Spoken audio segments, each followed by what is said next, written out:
Au Moyen Âge, la chasse aux grands animaux était plus qu'un simple moyen de subsistance. C'était à la fois un rituel prestigieux et une école de courage. À une époque où les armes à feu n'existaient pas, les chasseurs devaient affronter des sangliers enragés, des ours furieux ou d'énormes aurochs avec seulement une lance, un arc ou une arbalète à la main. La chasse représentait pour la noblesse un divertissement apprécié, mais aussi un élément social et d'entraînement important. Les jeunes nobles apprenaient lors des chasses l'équitation, le maniement des armes, et acquérirent du courage face aux dangers. C'était aussi un moyen de prouver sa noblesse et sa bravoure, car abattre un cerf puissant ou vaincre un ours sauvage exigeait le même courage que d'aller au combat. Durant le Moyen Âge, toute une culture s'est donc créée autour de la chasse. Des cérémonies de chasse, un langage spécialisé, des patrons des chasseurs comme saint Hubert, et aussi des règles strictes sur qui pouvait chasser et quoi. Dans cette vidéo, vous découvrirez comment se déroulaient exactement ces chasses médiévales, quels animaux étaient considérés comme les plus grands et les plus dangereux, de quelles armes et tactiques disposaient alors les chasseurs, et comment la chasse au grand gibier influençait la vie des gens et le paysage. Nous examinerons les battues dramatiques du grand gibier dans les forêts profondes, les combats des chevaliers contre des sangliers et des ours furieux, ainsi que les expéditions audacieuses vers les plus grandes créatures qui peuplèrent le monde médiéval, y compris celles marines. Dans un instant, nous révélerons pourquoi la chasse était autrefois considérée comme le privilège des puissants et quel défi unique présentait la chasse de ces plus grands géants animaux. Je serai très heureux si vous soutenez la vidéo avec un like et un abonnement à la chaîne. Merci. La chasse occupait une place exceptionnelle dans l'environnement de la société médiévale. Le droit de chasser le grand gibier, c'est-à-dire notamment le cerf, le sanglier, éventuellement l'ours ou les aurochs, fut progressivement réservé à la seigneurie. Au haut Moyen Âge, les paysans libres ou les petits nobles pouvaient chasser relativement librement dans les forêts non cultivées et sur les terres communales. Mais au fur et à mesure que se consolidait le pouvoir royal et seigneurial, les souverains commencèrent à déclarer les forêts avec grand gibier comme leur propriété exclusive. Par exemple, le droit forestier normand, en Angleterre, interdisait aux sujets de chasser tout grand gibier dans les forêts royales sous la menace de punitions draconiennes pour avoir abattu un cerf royal. On risquait même l'aveuglement ou l'amputation de la main. Il en était de même ailleurs, en Europe. Les puissants féodaux imitaient le souverain et se réservaient à la chasse dans leur domaine. Abattre sans autorisation, par exemple, un cerf ou un sanglier des forêts seigneuriales équivalait donc au braconnage avec le risque d'un châtiment cruel. Pourquoi une protection si stricte? Le grand gibier représentait un symbole de richesse et de pouvoir. La noblesse considérait la chasse au roi de la forêt, le cerf, ou au bison comme le privilège de son rang. On organisait des chasses ostentatoires auxquelles participait un large cortège, des chevaliers armés aux sonneurs de cors de chasse, en passant par les rabatteurs et les meutes de chiens de chasse. Ces expéditions étaient souvent un événement social. Dans les cours de chasse et les châteaux, on festoyait avant et après la chasse. On exposait les prises comme trophées, et on racontait les souvenirs de chasse auprès des feux du soir. Le succès à la chasse augmentait l'éclat social du noble. Par exemple, les seigneurs faisaient enchâsser dans les murs de leur demeure les bois d'un cerf de grande taille comme preuve de maîtrise cynégétique. Selon les chroniques de l'époque, il était de règle tacite qu'un bon souverain devait aussi être un chasseur habile. L'art de la chasse était mis sur le même plan que la prouesse guerrière. Il n'est pas étonnant que la chasse soit devenue partie intégrante de la culture chevaleresque. Tournoi et chasse étaient les deux faces de la même pièce d'entraînement du guerrier noble. Mais la chasse n'était pas seulement un divertissement de l'aristocratie. Elle avait aussi une signification pratique. Elle fournissait du gibier pour la table et des fourrures ou trophées. Pour les sujets, le grand gibier représentait souvent une menace. Les troupeaux de sangliers sauvages ravagèrent les champs. Les loups et les ours attaquèrent le bétail. Le souverain ou le noble protégeait donc aussi son territoire contre les nuisibles par la chasse.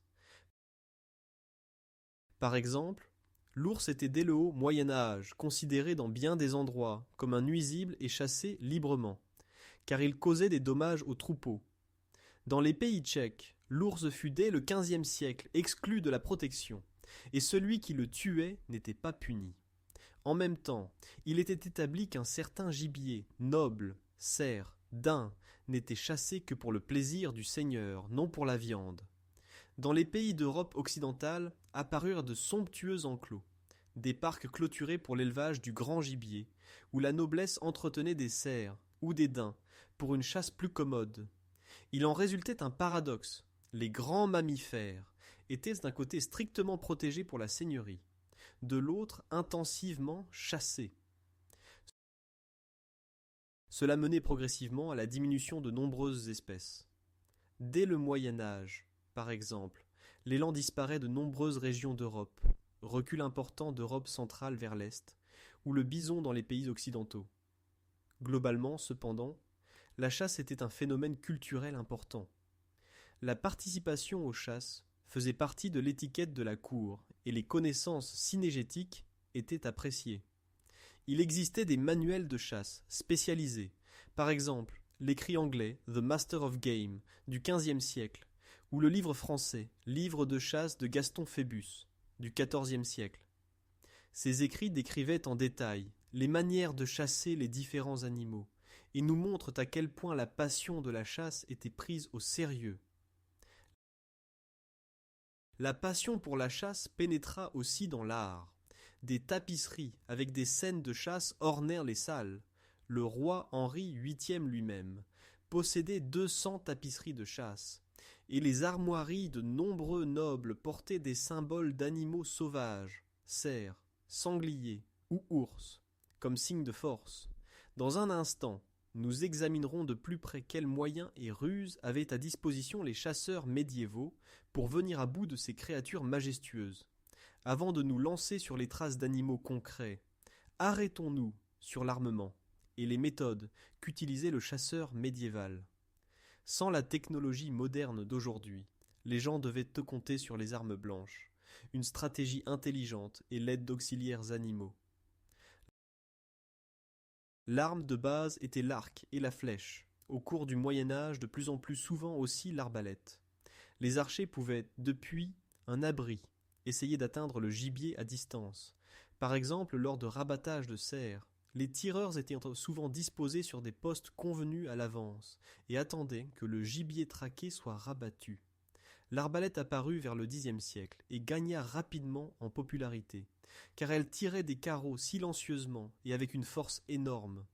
Contrairement à l'arc classique, elle ne nécessitait pas un entraînement si long de force et de précision, si bien qu'un tireur moyen pouvait avec une arbalète abattre un grand animal d'un seul coup. L'inconvénient était un tir plus lent, ce qui cependant ne gênait pas lors de la chasse individuelle.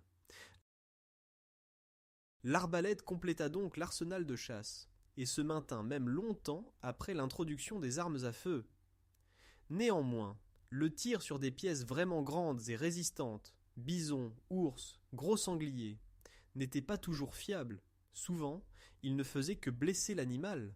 C'est pourquoi le vrai chasseur devait savoir s'approcher et porter un coup mortel de très près. À cela servait l'arme blanche numéro 1, la lance de chasse ou épieu.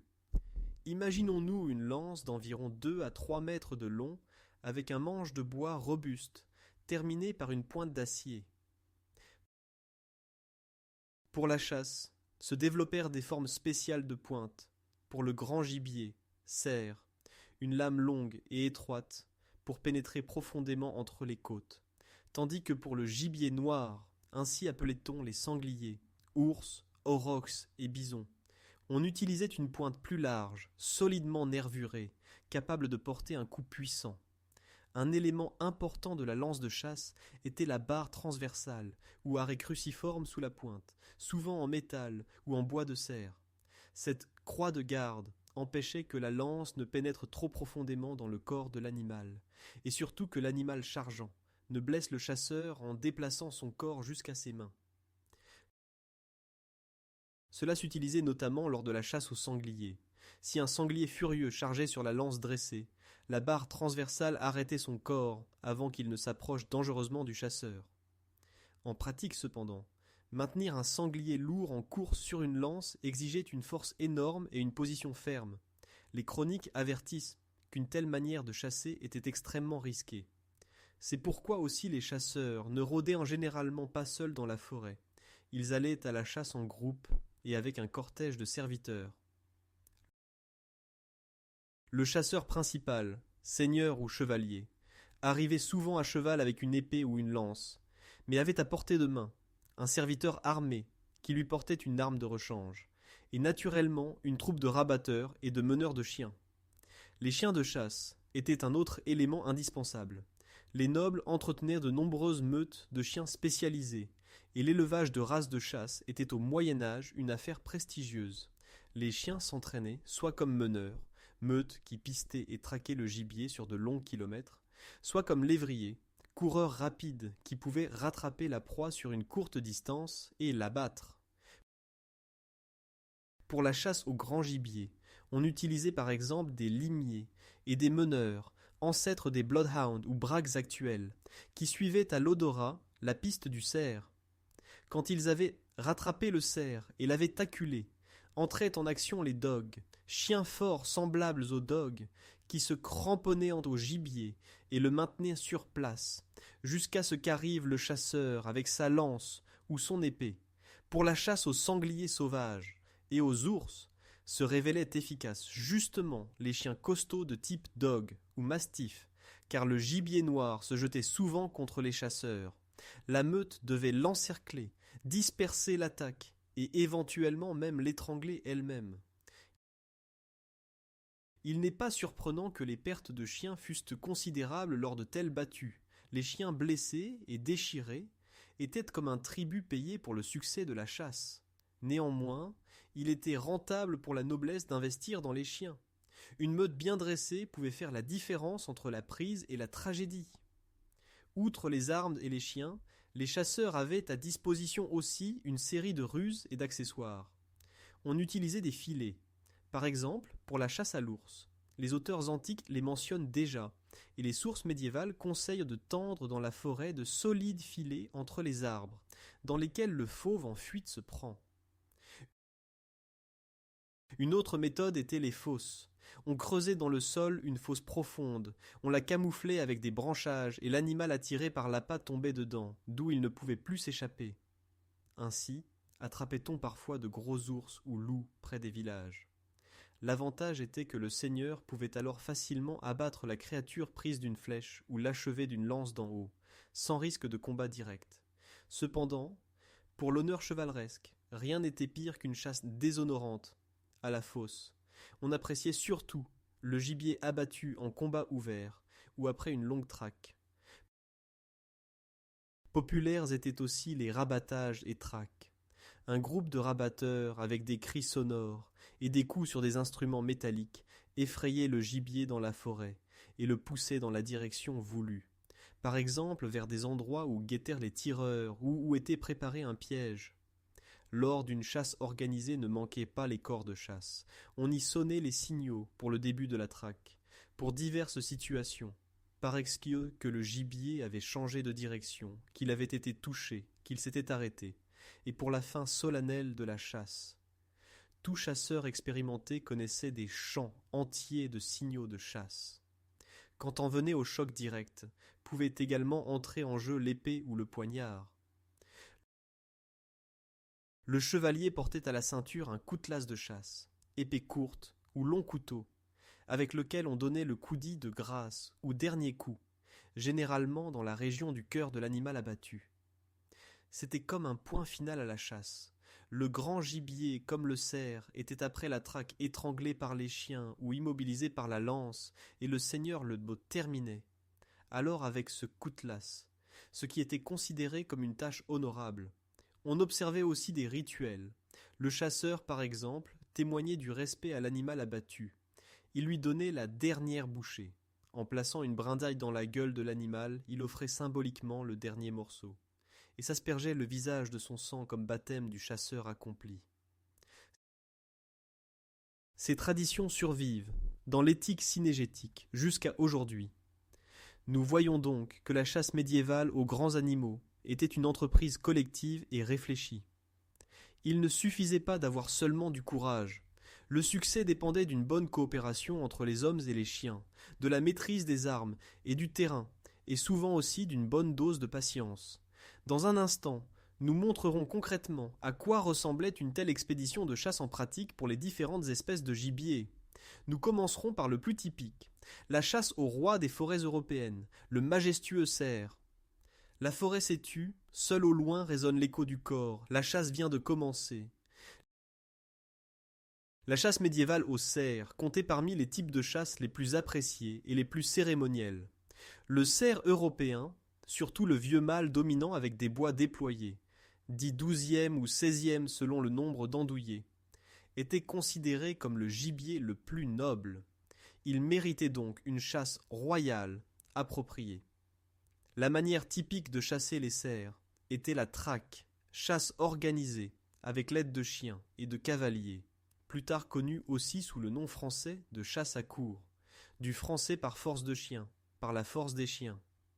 Le but était de poursuivre un cerf choisi, jusqu'à ce qu'il perde ses forces, puis de le vaincre de près. Contrairement au dos au rabattage, il ne s'agissait pas d'une rencontre fortuite avec le gibier, mais d'une action planifiée à l'avance avec un objectif choisi. Comment se déroulait une telle traque médiévale? Imaginons-nous une vaste forêt, peut-être un enclos royal ou une forêt frontalière. Tôt le matin, partent sur le terrain des pisteurs, appelés populairement flaireurs, qui recherchent les traces fraîches d'un cerf puissant. D'après les crottes, les traces et les frottis, ils reconnaissent où se tient vraiment une pièce de maître. Ils le rapportent au seigneur et celui-ci décide de l'objectif de la chasse. Ensuite, se disposent les chasseurs. Une partie des cavaliers, avec les meneurs, entre dans la forêt d'un côté, tandis que de l'autre côté se postent d'autres cavaliers et tireurs, pour empêcher la fuite. Résonne le son puissant du corps, signal du lancement de la traque. Les chiens sont lâchés de leur laisse et pénètrent dans les fourrés sur la piste du cerf. On entend les aboiements et la clameur. La meute poursuit le chef des cerfs, qui fuit épouvanté et essaie de semer ses poursuivants en zigzagant dans la forêt. Les cavaliers galopent derrière la meute aboyante. Souvent ils doivent se séparer, car le cerf change de direction. Les chasseurs communiquent donc entre eux par corps. Une sonnerie différente signifie le gibier. Le gibier a bifurqué à gauche. Une autre. Il s'arrête sur place. Une autre. Gibier aperçu, etc. La traque peut durer plusieurs heures. Le cerf a une endurance énorme, mais les chiens le harcèlent infatigablement. Finalement, l'animal se dirige généralement vers l'eau. Le cerf fatigué fuit souvent vers une rivière ou un marécage pour rendre l'attaque plus difficile aux chiens.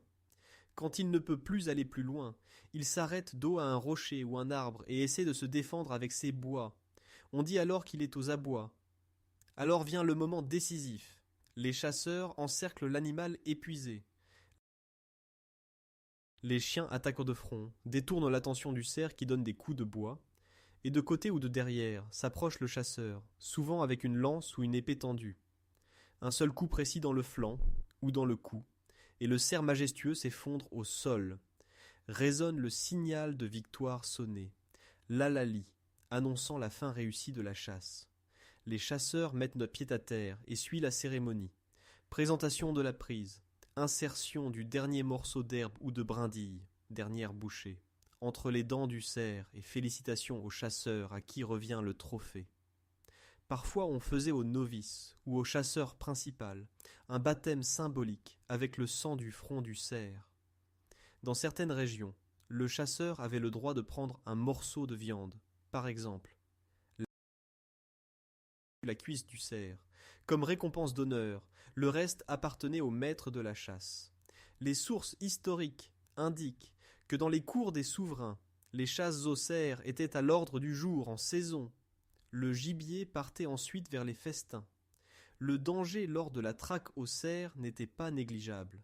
Bien que le cerf ne semble pas aussi meurtrier que le sanglier, le poids et la force des bois pouvaient causer des blessures mortelles. Il suffisait qu'un cerf acculé dans la finale transperce un chien inattentif ou renverse un cheval. Nous connaissons aussi des cas où le chasseur lui-même fut blessé. Dans les sources byzantines, on écrit sur l'empereur Basile Ier qu'un cerf furieux saisit lors d'une chasse par sa ceinture avec ses bois et le traîna si longtemps qu'il lui causa des blessures mortelles. En Europe occidentale, le roi anglais Guillaume dépérit en l'an 1100 lors d'une chasse dans la forêt. Selon la légende, il fut malheureusement touché par un carreau d'arbalète de son compagnon, visé à l'origine sur un cerf. Ces exemples montrent que même la chasse au cerf pouvait finir tragiquement. En général, cependant, la traque au grand gibier était considérée plutôt comme une affaire noble et solennelle que comme une entreprise dangereuse pour la vie. Le plus grand risque ne devait venir que quand les chasseurs s'attaqueraient à une proie vraiment féroce. Dans un instant, nous découvrirons pourquoi la réputation de l'animal le plus dangereux des forêts médiévales était attribuée au sanglier sauvage, et comment se déroulaient les combats dramatiques avec le gibier noir. La chasse au sanglier sauvage était au Moyen Âge réputée comme la chasse la plus riche en adrénaline et la plus risquée de toutes. Essayez d'imaginer la scène. Forêt d'hiver, des buissons surgis soudain, un sanglier furieux tête baissée, pour embrocher sur ses défenses tout ce qui lui barre la route. Derrière lui se jette une meute de chiens qui essaient de le prendre par les oreilles et de le ralentir. Contre le sanglier s'avance un chevalier, avec une longue lance. Il s'agit de secondes. Un seul coup de pointe précis décide si le sanglier tombe, ou s'il blesse ou tue le chasseur.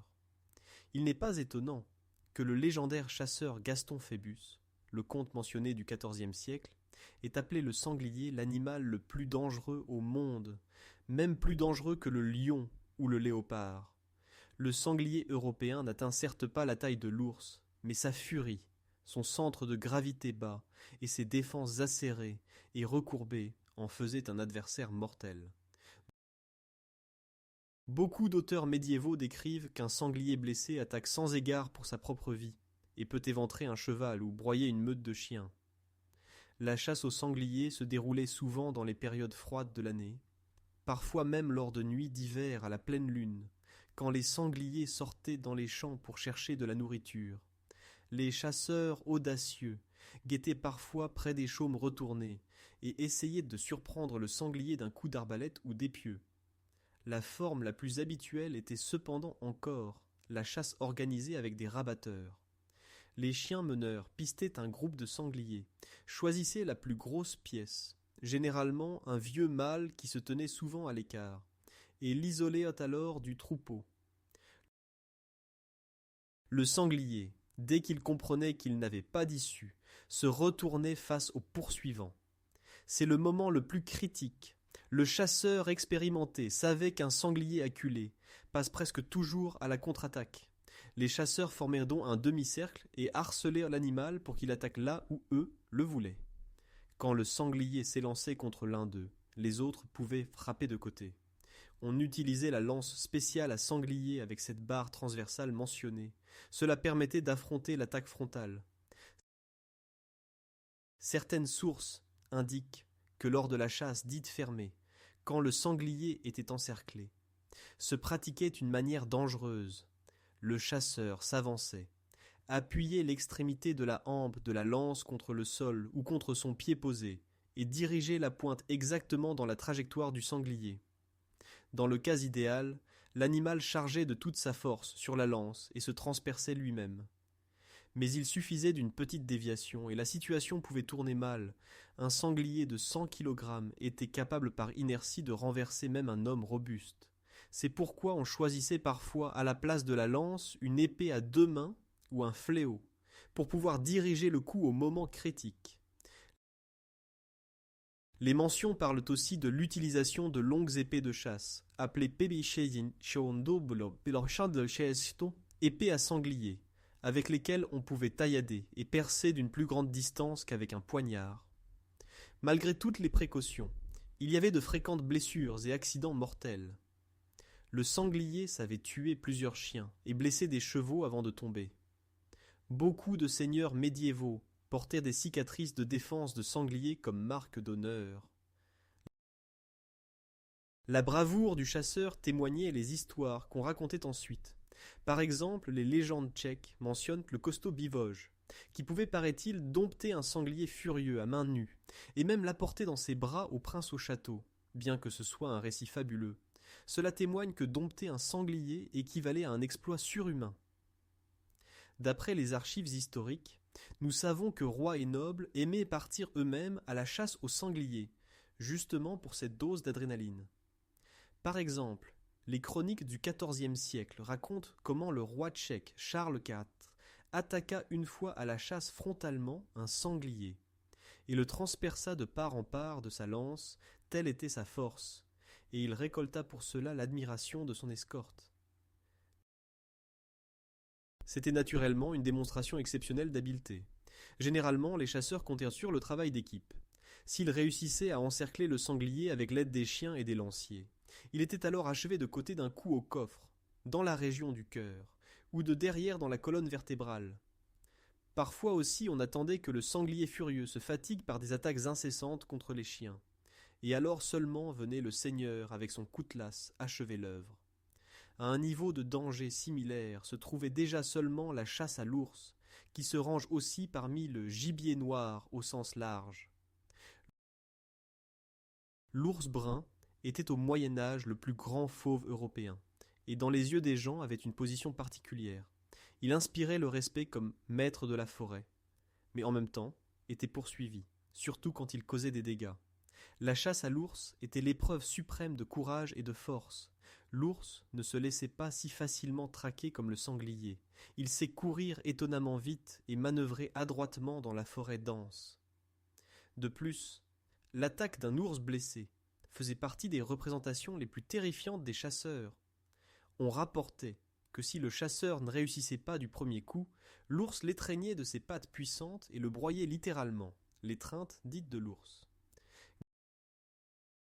Gaston Phébus, dans son traité, met en garde énergiquement le chasseur contre l'approche directe de l'ours. Il conseille d'abord de blesser le fauve de loin, par une flèche ou un épieu de jet, et seulement ensuite d'achever l'animal affaibli. Gaston Phébus lui-même mourut finalement en 1391 des suites de blessures d'un ours, ce qui montre que même le chasseur le plus expérimenté n'avait pas l'assurance de survie. Les manières de chasser les ours différaient selon la région. Dans l'Europe occidentale densément peuplée, l'ours était déjà relativement rare, et ainsi par exemple en Angleterre, l'ours disparut dès vers l'an 500 de notre ère. Les manuels de chasse britanniques postérieurs ne mentionnent même pas l'ours, et dans l'art, l'ours était représenté plutôt exotiquement. Par exemple, une tapisserie de chasse du XVe siècle des Flandres montre une chasse à l'ours, mais les chasseurs y ont des vêtements orientaux, et montent même des chameaux, ce qui suggère qu'ils prenaient cela comme une scène de pays étrangers. Sur le continent, cependant, les ours vivaient encore dans les montagnes isolées et les forêts frontalières. En Espagne et au Portugal, la chasse à l'ours était considérée comme encore plus prestigieuse que la chasse au cerf, même à tel point que le roi Alfonso XI au XIVe siècle ordonna que seul le roi pouvait chasser l'ours sous peine d'amende, et dans son livre sur la chasse-vente, les ours. La région autour de Madrid s'appelait, paraît-il, au Moyen-Âge Ursaria, c'est-à-dire terre d'ours, tant les ours y étaient en des communs. En Europe centrale, chez nous, en Allemagne, l'ours se chassait aussi, mais plutôt exceptionnellement. Il était considéré comme nuisible, si bien que quand il apparaissait quelque part, on organisait une expédition pour le neutraliser. Lors de la chasse à l'ours, on utilisait le maximum d'accessoires, filets solides, pièges, et même appâts empoisonnés. Une procédure était d'aménager dans la forêt une cage tombante ou un piège avec appât. Par exemple, un cheval mort, l'ours venait à la charogne et déclenchait le mécanisme qui l'emprisonnait ou le blessait, et les chasseurs l'achevaient alors à la lance. Dès le XVIe siècle apparaissent aussi des rapports sur la construction de grands pièges en bois ou sur l'empoisonnement des ours par des poisons cachés. Oh, Moyen Âge, ce n'était pas encore habituel. À la place, on préférait aller directement dans la tanière de l'ours. Les chasses hivernales aux ours consistaient à ce que les chasseurs découvraient la tanière de l'ours endormi et enfonçaient à l'intérieur une longue lance par quoi ils tuaient l'animal sur place ou le chassaient dehors, où attendaient déjà les chiens et les lanciers. Cela voulait une bonne dose de courage. Un ours en colère sortant d'une grotte pouvait causer des ravages. Les documents écrits dans les pays tchèques attestent que encore au XVIe siècle l'ours était si commun en Šumava que les bouchers vendaient la viande d'ours comme un assortiment tout à fait habituel. De l'ours on utilisait beaucoup de choses. La graisse et la bile étaient appréciées en médecine populaire. Les pâtes en étaient considérées comme un mets délicat. Néanmoins, dès le XVe siècle, l'ours était si rare que dans beaucoup de domaines, on récompensait son abattage par une récompense en argent, dite prime d'abattage. La chasse à l'ours passa donc progressivement du niveau du sport au niveau de protection nécessaire contre le fauve, au fur et à mesure que les gens augmentaient, et que les ours reculaient plus profondément dans les montagnes. Les chasseurs de gibier noir, qu'ils soient sangliers ou ours, jouissaient d'un respect particulier. C'étaient en fait des casseurs spéciaux des forêts médiévales. Cela exigeait une force physique énorme, du courage et aussi un bon armement. Ce n'est pas par hasard que, par exemple, dans la mythologie synégétique, Saint Hubert est patron plutôt des chasseurs de grand gibier et de gibier à plumes, tandis que pour les chasseurs de gibier noir revenait Saint Eustache ou Saint Christophe. Dans les légendes, ces saints vainquent des ours et des sangliers, combattent symboliquement la sauvagerie. Dans le langage synégétique se maintint ensuite pendant des siècles la désignation roi de la chasse, pour celui qui abattait le plus gros sanglier. C'était un titre tout à fait mérité, car vaincre un gros solitaire en face à face signifiait un risque non négligeable. Maintenant, dirigeons cependant notre attention vers des créatures encore plus grandes qui se trouvaient dans les forêts. Nous attendent les aurochs et les bisons, animaux énormes avec lesquels les chasseurs médiévaux devaient aussi se débrouiller. Encore haut, Moyen-Âge se promenait dans les forêts profondes européennes une créature devant laquelle même les chasseurs aguerris avaient du respect, l'auroch ou taureau sauvage. Cet ancêtre de nos vaches domestiques actuelles était un véritable géant. Taureau puissant avec de longues cornes recourbées, haut au garrot de plus d'1,5 m et pesant plus de 700 kg. Les aurochs étaient agressifs quand ils étaient acculés, et leur force devint légendaire. Même Jules César, dans ses notes sur la guerre des Gaules, raconte que les guerriers germains chassaient les aurochs pour prouver leur courage, et les cornes obtenues qui étaient ensuite exposées comme trophées. Ces cornes trophées d'aurochs apparaissent aussi au Moyen Âge. Souvent elles étaient aménagées comme coupes ornementales à boire. Par exemple en Moldavie médiévale, la silhouette de tête de taureau avec cornes entra dans les armoiries du pays. Sur les armoiries de Moldavie se trouve justement une tête de taureau, comme symbole de force. Cela suggère que la chasse aux aurochs était le privilège des souverains et des princes. Seuls les plus nobles pouvaient se vanter d'avoir abattu un animal si rare. Comment chassait-on en fait l'auroch ? Apparemment très semblablement au sanglier sauvage, sauf que l'auroch se déplaçait en troupeau et dans de plus grands espaces. Les rapports conservés suggèrent que les chasseurs utilisaient des combinaisons de cheval, de chien et d'arc. Ils essayaient de rabattre les aurochs vers des endroits d'où il n'y avait pas d'issue, par exemple sur une clairière entourée de cavaliers. Ils les harcelaient avec des chiens et leur tirèrent des flèches pour les blesser et les ralentir. Un taureau furieux pouvait cependant disperser des cavaliers entiers. Nous pouvons imaginer que renverser un cheval d'un coup de corne n'était pas un problème pour une telle créature. On comptait donc apparemment sur le fait que plusieurs flèches affaibliraient le taureau, et alors de hardis cavaliers essayaient d'achever l'animal isolé par des attaques de lance de côté ou de derrière. Un combat direct face à face aurait été trop risqué. Une des manières médiévales de venir à bout même d'un tel géant était encore la ruse. On étendait des filets sur les routes de fuite du troupeau, ou on creusait des pièges, fosses profondes. Ainsi chassait-on les aurochs, par exemple, dans la région de l'Elbe, où ils se trouvaient encore au XIIe siècle. Les chroniqueurs mentionnent qu'à la cour du prince Bjetislav furent une fois présentés plusieurs aurochs capturés, que le prince fit ensuite punir pour l'exemple, peut-être, comme preuve de triomphe synégétique. L'auroch était cependant au cours du Moyen Âge une espèce en voie de disparition. Sa population diminuait à cause de la chasse et de la diminution des forêts vierges. En Europe centrale, l'auroch était déjà au XIIIe et XIVe siècle une rareté. Les derniers îlots de survie étaient dans les vastes forêts d'Europe orientale, notamment en Lituanie, Pologne et sur le territoire de l'Ukraine actuelle. Les rois polonais gardaient strictement les aurochs dans les forêts royales, par exemple dans la forêt vierge de Białowieża. Là, la chasse aux aurochs était le privilège du souverain, et les animaux étaient recensés et protégés. Grâce à cela, quelques aurochs vécurent jusqu'au début de l'époque moderne. La dernière femelle auroch connue mourut en 1627 justement dans la forêt de Białowieża, par quoi cette espèce s'éteignit. Les chasseurs médiévaux n'auraient certainement pas cru qu'un jour ces géants indestructibles disparaîtraient complètement. À leur époque, l'auroch était encore une proie légendaire. Un sort similaire frappa aussi son proche parent, le bison européen, dit bison européen. Le bison est un bétail sauvage énorme, autrefois répandu dans presque toute l'Europe.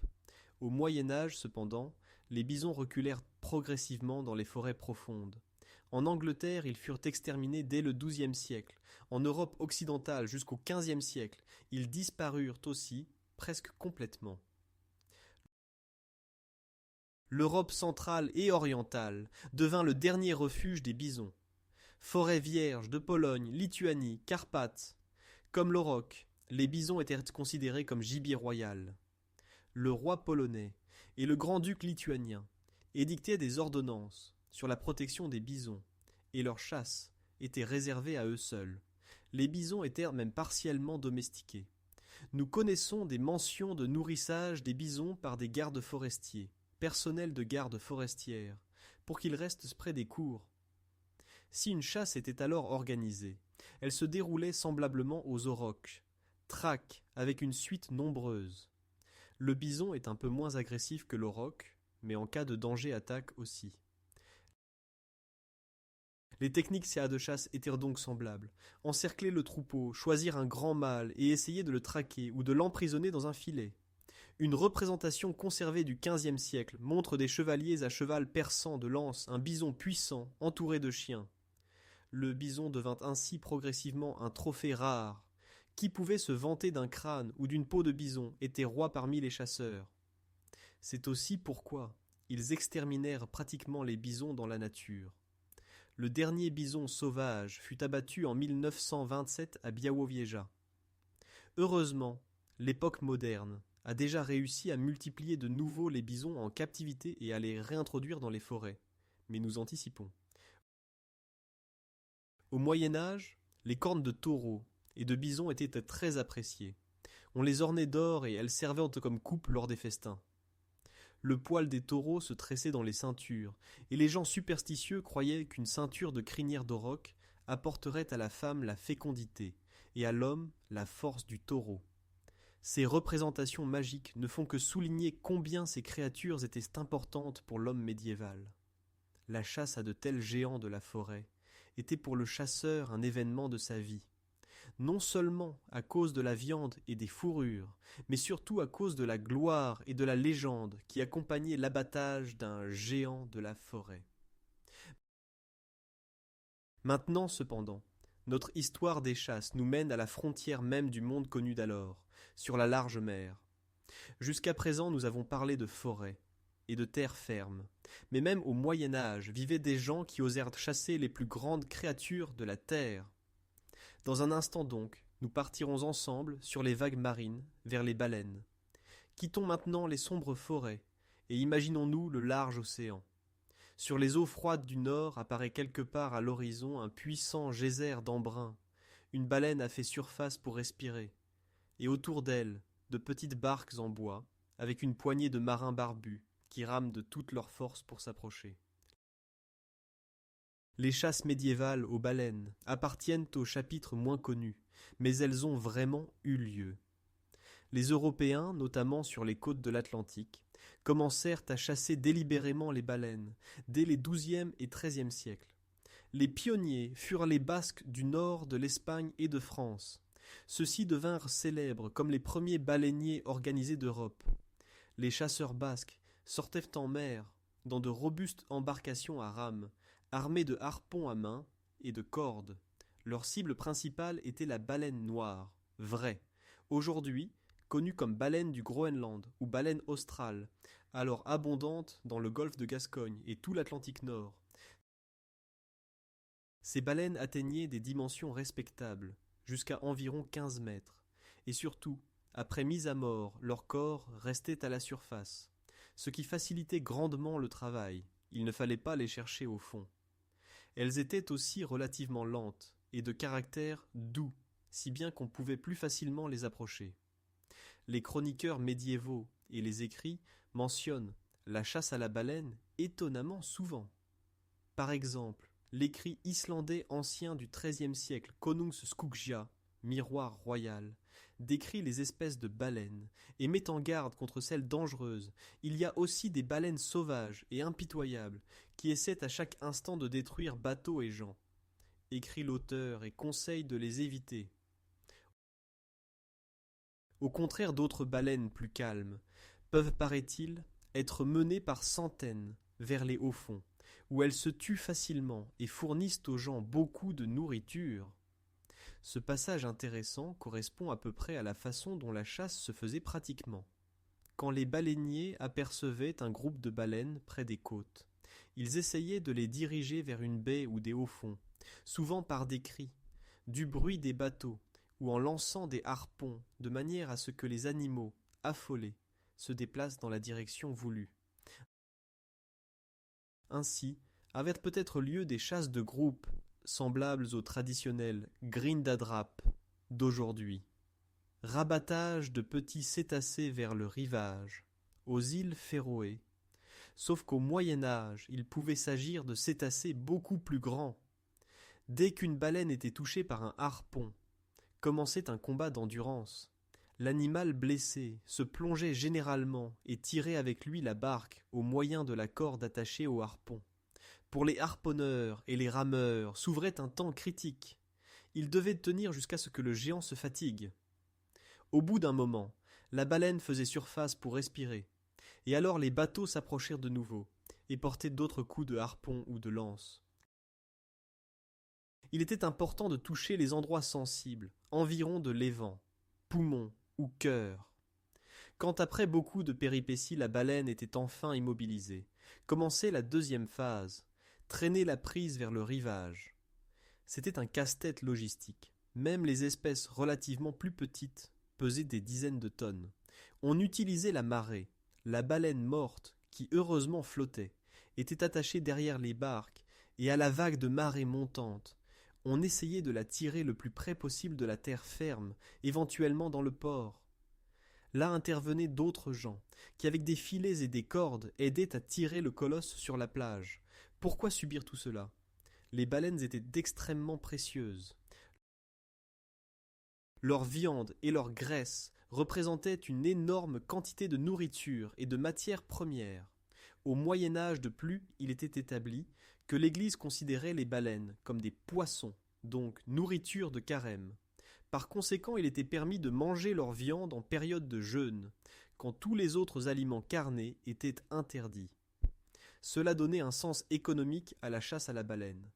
Monastères et cours princières demandaient de la viande de poisson pour les jours de jeûne, et la viande de baleine remplissait cette définition.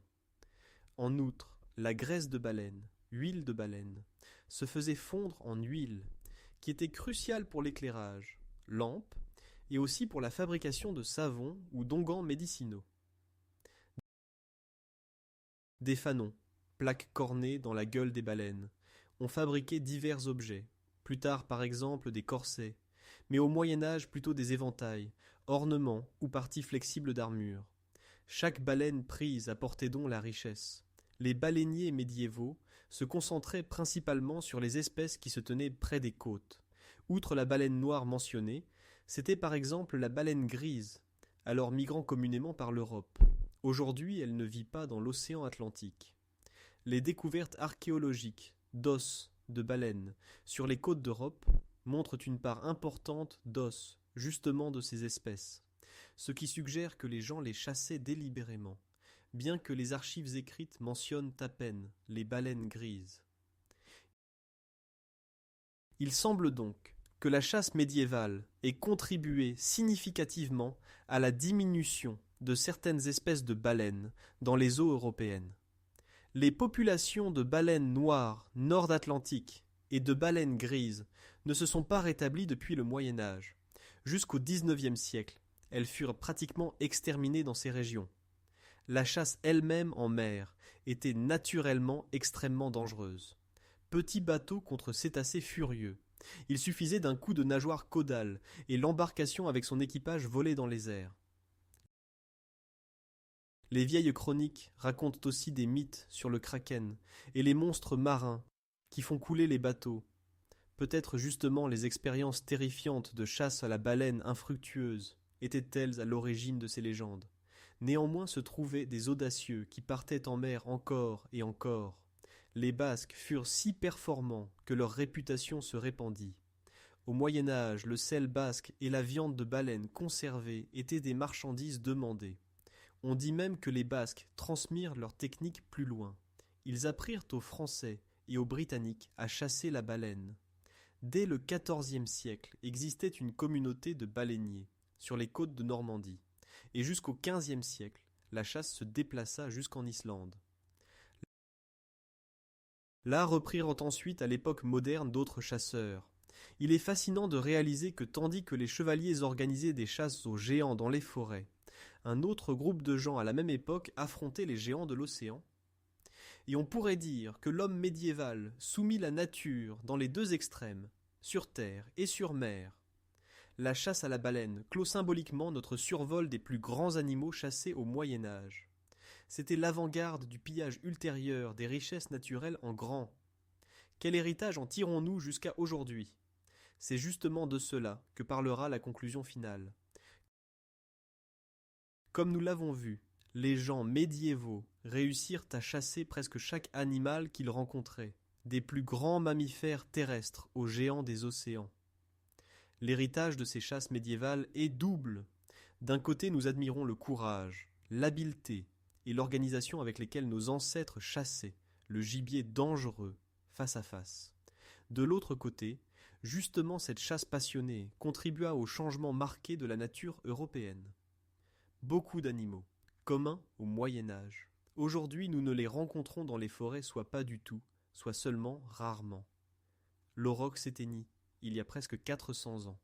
Aujourd'hui, les scientifiques essaient de l'imiter par l'élevage, mais personne ne verra plus le taureau sauvage original. Le bison européen ne survécut que grâce à l'élevage de sauvegarde. Au XXe siècle, il était au bord de l'extermination. Aujourd'hui, heureusement, nous le rencontrons de nouveau dans la nature libre. Même dans les forêts tchèques, ont lieu des réintroductions de bisons, ce qui est un peu une réparation des dommages depuis l'époque des chasses médiévales et modernes. Les ours et les loups, autrefois habitants redoutés des forêts profondes, furent exterminés sur la plupart du territoire européen. Ce n'est qu'au cours des dernières années que l'attitude envers eux change et ils reviennent lentement, par exemple dans les Carpates, en Slovaquie ou en Šumava, mais déjà comme espèce strictement protégée, non comme gibier. La chasse médiévale forma aussi la relation culturelle de l'homme et de la sauvagerie. De beaucoup d'histoires et de légendes, nous gardons l'image du chasseur vaillant contre l'animal dangereux. Les gens d'aujourd'hui n'ont généralement plus besoin de chasser pour survivre ni pour l'entraînement chevaleresque. La chasse est devenue plutôt un hobby de chasseurs et est strictement réglementée par les lois, pour maintenir l'équilibre dans la nature. Néanmoins beaucoup resta des traditions des anciennes chasses, coutumes synégétiques, vocabulaire, sonnerie de l'Hallali, Saint Hubert comme patron. Tout cela se rattache au Moyen Âge, et plus encore, une certaine romantique et fascination pour les grands animaux persista. Les gens regardent encore aujourd'hui vers les cerfs, bisons ou baleines avec respect, bien qu'ils ne veuillent plus les chasser jusqu'à l'extermination, mais plutôt les observer et les protéger. Quand aujourd'hui, dans un parc safari, nous admirons la majesté du lion, ou sur mer, nous apercevons la fontaine de jet d'eau, des narines d'une baleine, Nous éprouvons un émerveillement semblable à celui de l'ancien chasseur, sauf que notre prise est une photographie et une expérience, non un trophée mort.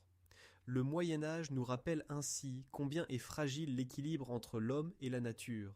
Les chasseurs d'alors n'avaient pas peur de s'opposer même aux créatures les plus puissantes, mais ne connaissaient pas la notion d'espèce menacée. Nous savons, aujourd'hui, qu'il faut admirer la force du bison ou l'intelligence de la baleine, mais en même temps laisser à ces créatures la place pour vivre.